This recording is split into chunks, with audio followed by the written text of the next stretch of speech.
avec un ardent désir la révélation des fils de Dieu. Permettez-moi de lire aussi le verset 20. Car la création a été soumise à la vanité, non de son gré, mais à cause de celui qui l'y a soumis. Alléluia. Donc, la Bible dit que notre monde dans lequel nous sommes, ce monde souffre.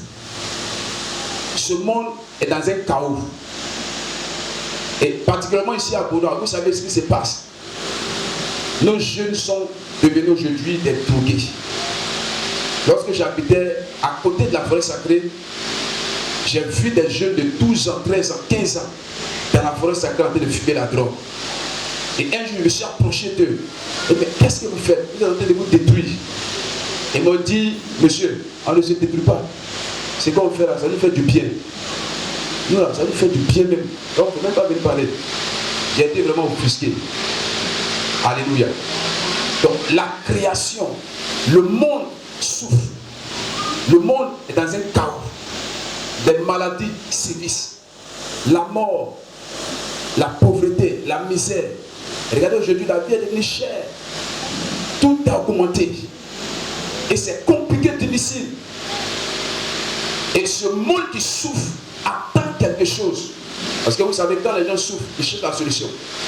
Ils tournent les regards vers les féticheurs, il n'y a pas de solution, le même problème continue. Ils tournent les regards vers les mystiques, et c'est le sang ils boivent. Eux-mêmes cherchent des solutions, ça ne marche pas. Finalement, le monde est là et attend quelque chose. Tout va venir cette solution. Tout va venir quelqu'un pour l'aider à sortir, à le délivrer de, n'est-ce pas, cette souffrance, de cette détresse. Et la Bible dit que ce monde-là attend quelqu'un. Le monde-là attend une personne, une femme, un homme. Mais quelle est cette personne-là? Le Seigneur nous dit ici dans ce verset, le Romains chapitre verset 2, il dit, le monde attend la révélation des fils de Dieu. Le monde attend la révélation des fils de Dieu. Le monde a cherché partout, il n'y a pas de solution. Mais il y a un groupe de personnes, il y a des femmes, il y a des hommes qui peuvent apporter cette solution au monde. Et ce sont les fils de Dieu. Et ils doivent être révélés. Alléluia. Ils doivent être quoi? Révélés.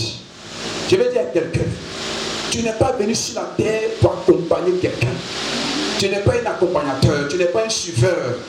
Tu es venu parce que tu as une mission. Tu es une solution pour le monde.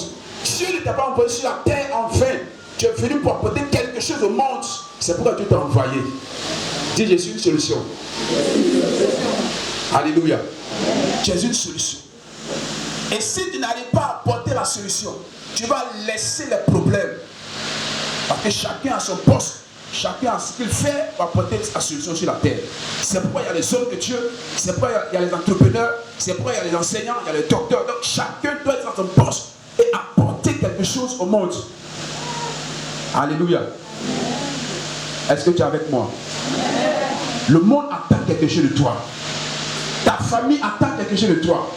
Ton village attend quelque chose de toi. Ta nation attend quelque chose de toi. Mais est-ce que tu es prêt à révéler cette chose-là? Alléluia. Est-ce que tu es prêt à faire sortir cette chose-là?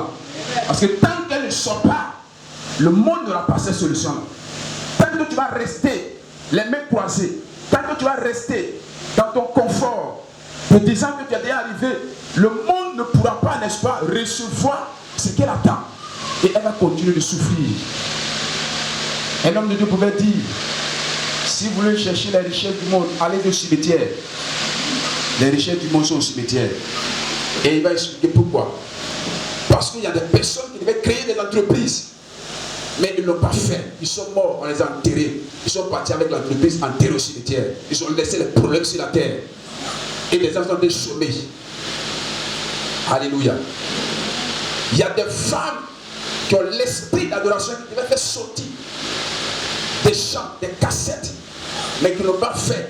Ils sont décédés, qui ont été enterrés. Et toutes ces cassettes, ces chants religieux qui devaient transporter le peuple de Dieu dans la présence de Dieu, tout est au cimetière. Alléluia. Qu'est-ce que tu vas laisser demain à ceux qui viennent? Est-ce que toi aussi tu vas permettre qu'on enterre ces potentiels qui entourent au cimetière? S'il ne veut pas, tu dois faire quelque chose. Tu dois te lever et dévoiler ce qui est en toi. Alléluia. Que le Seigneur nous bénisse. Alors, lorsque je faisais mes recherches, j'ai trouvé un mot, le mot révélation.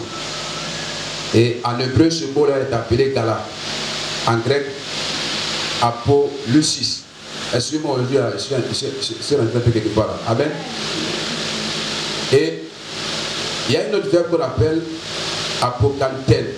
Il veut dire révéler. Révéler, d'où est sorti le mot apocalypse. Il veut dire la révélation.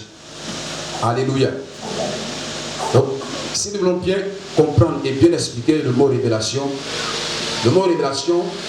signifie au sens large toute action par laquelle une chose cachée est dévoilée au sens de l'homme.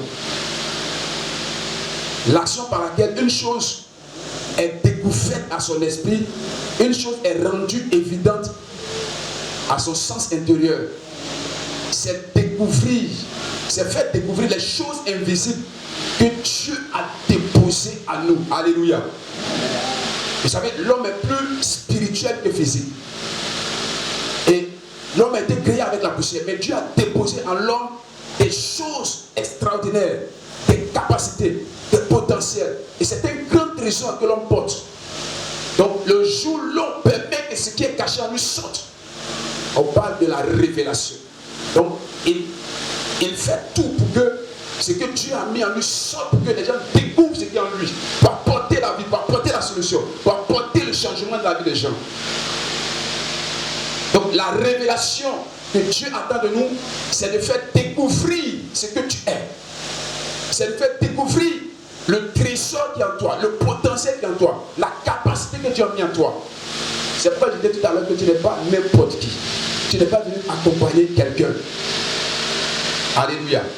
Peut-être qu'aux yeux des hommes, tu peux paraître sans valeur. Mais Dieu te regarde avec la valeur. Alléluia. Dieu te regarde en tant qu'une femme de valeur, un homme de valeur. Tu es sorti peut-être d'une famille pauvre, une famille misérable. Mais Dieu ne te regarde pas en tant que pauvre, mais il voit en toi des richesses. Alléluia. Mais ces richesses-là, tu dois maintenant les faire sortir. Amen. L'église est en arrière. L'église qui est censée porter la richesse est cette église qui est devenue mendiante. Alléluia.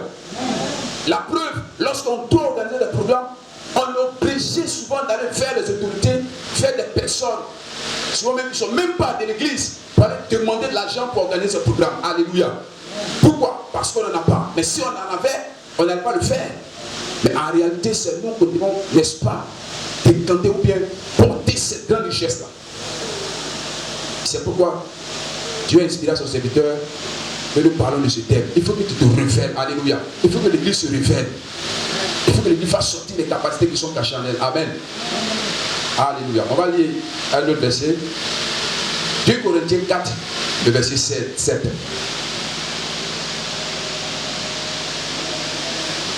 Après ce verset, nous allons parler de l'histoire de quelqu'un. J'aime beaucoup ce monsieur-là.